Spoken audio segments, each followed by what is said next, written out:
The 81 RP Disassembly. Measure the adjustment screw position prior to disassembly. Back the adjustment screw until no tension is felt. Remove the spring casing screws with the bolt driver.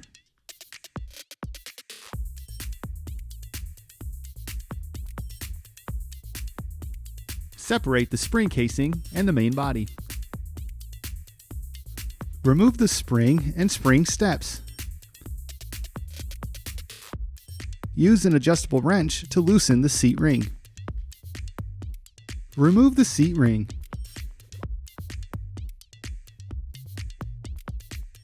Remove the lock nut with an adjustable wrench. Turn and pull to remove the clamp plate.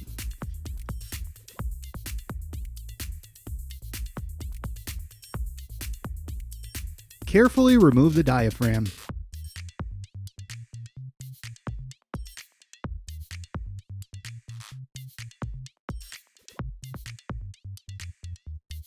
Remove the clamp plate by pressing slightly on the inner valve. Pull and turn to remove the clamp plate.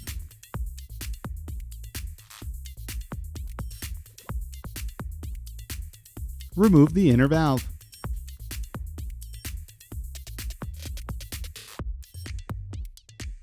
Disassembly complete.